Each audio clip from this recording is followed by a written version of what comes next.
Good evening, everyone.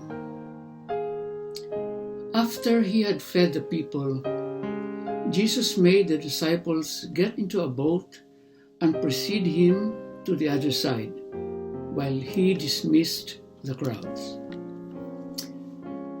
After doing so, he went up on the mountain by himself to pray. When it was evening, he was there alone. Matthew 14:22-23. Our gospel today presents us with two different images to ponder.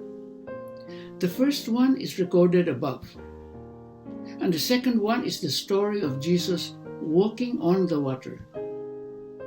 In the second story, the disciples were rowing against the wind and waves in the early morning before the sun rose. Jesus appeared to them walking on the water, and they were frightened. Jesus confronts the fear they experience and calls Peter to walk on the water as a sign of his faith in him. Peter begins to walk on water, and then in fear, he begins to sink. He cries out to Jesus, who catches him and then gently rebukes Peter for his lack of faith. It is helpful to understand the first image in this gospel passage as the context for the second. In the first image, we see Jesus dismissing the crowds after feeding the 5,000 and going up a mountain to pray all alone. Though Jesus was always in perfect union with the Father and therefore had no need for prayer, he prayed nonetheless because it was his human expression of the deep union he had with his Father.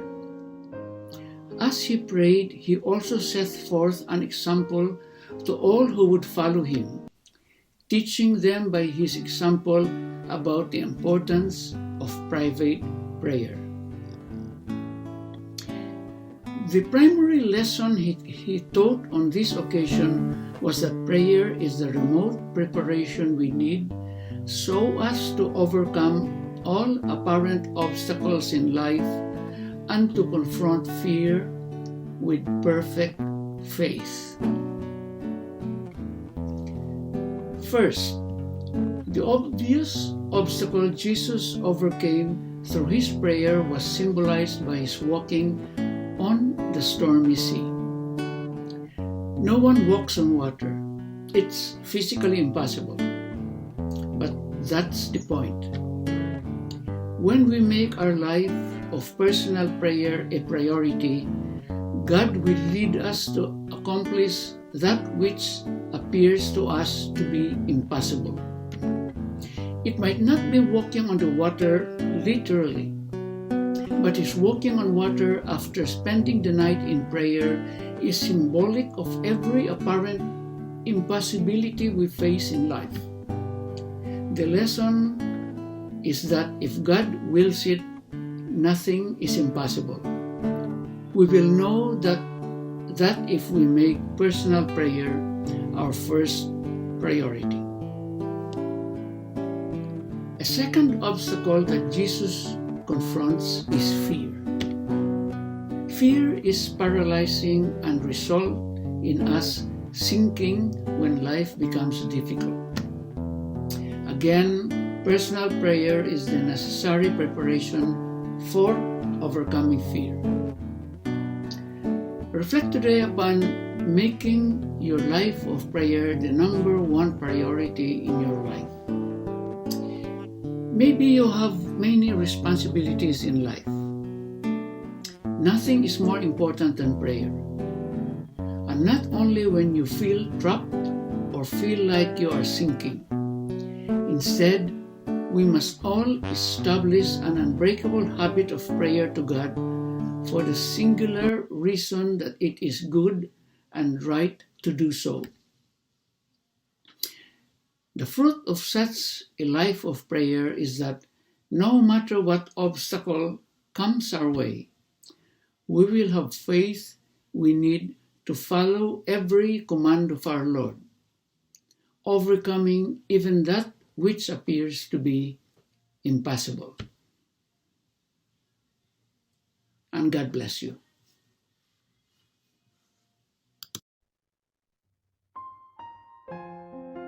In this Sunday, brothers and sisters, we are presented with two very powerful miracles by Jesus, namely the episode of Jesus walking on the water and coming to the disciples to save them from the storm and calming the storm.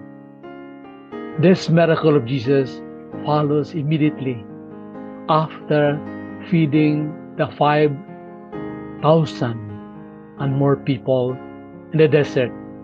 That confirms or reconfirms the Christological identity of Jesus. Here, Jesus manifests his divine identity by calming the stormy waters. Just as in the beginning, God brought order out of chaos of the raging waters. This story is the continuation of the miracle of the multiplication of the loaves and the feeding of thousands of people in the desert. Immediately after the event, we are told that Jesus made the disciples get into the boat and go to the opposite shore, while he himself would send the crowds away and spend the night in prayers.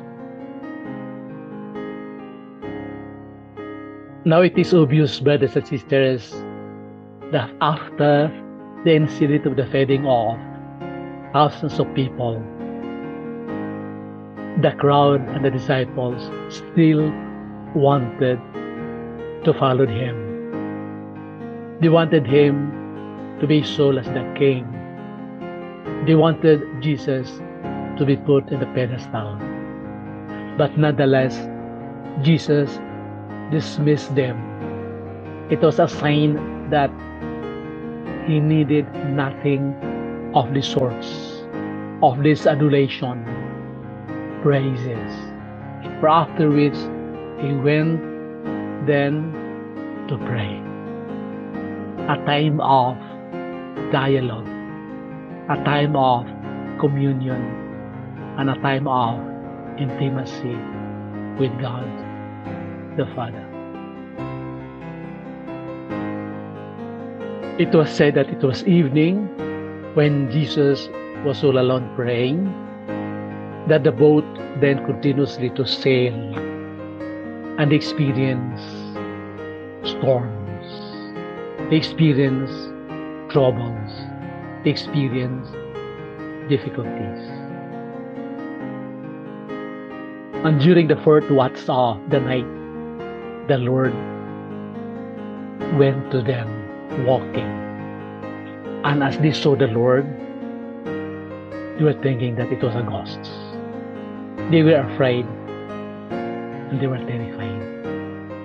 That's the reason Jesus told Peter, Peter, have courage. It is I. Come.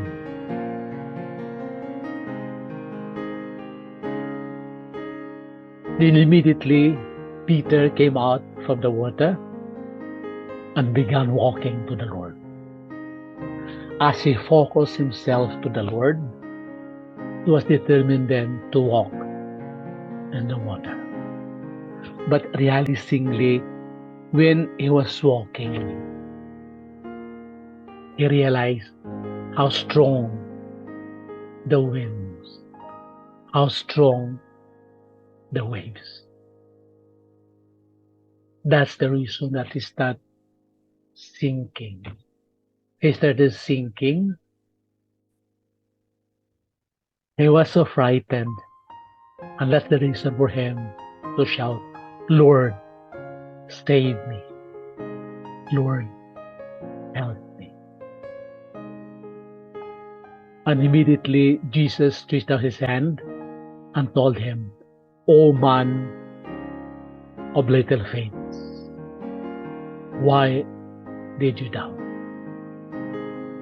It has a very, very strong message for all of us, brothers and sisters.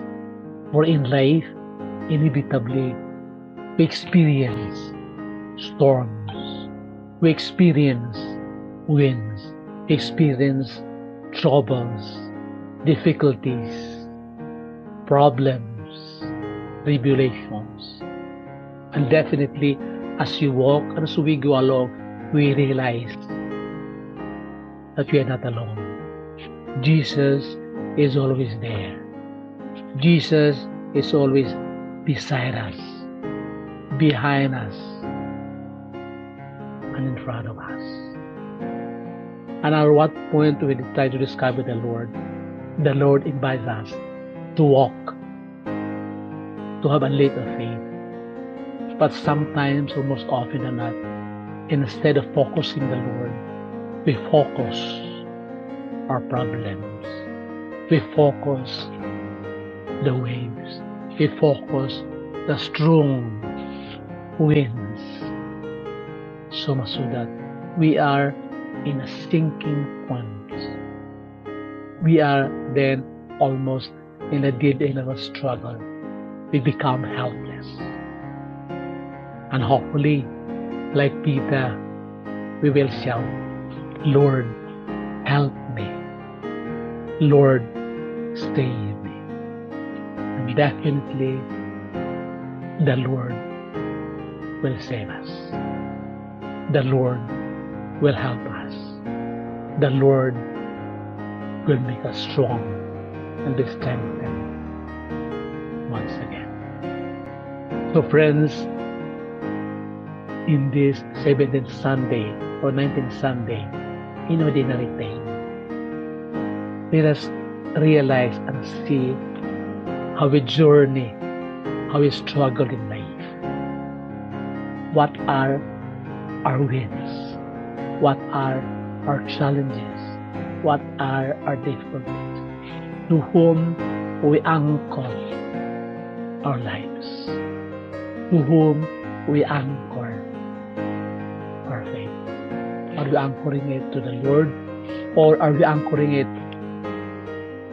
on our capacity to withstand all the struggles, difficulties, challenges, only to realize you're gonna do it? You would surely sink down, you would surely falter, you would surely be too afraid, too frightened. Just like Peter, the Lord invites us to say, Lord, save me. Lord, help me. And the Lord surely and readily extends His hands of mercy, pardon, compassion, and love. A pleasant Sunday, brothers and sisters.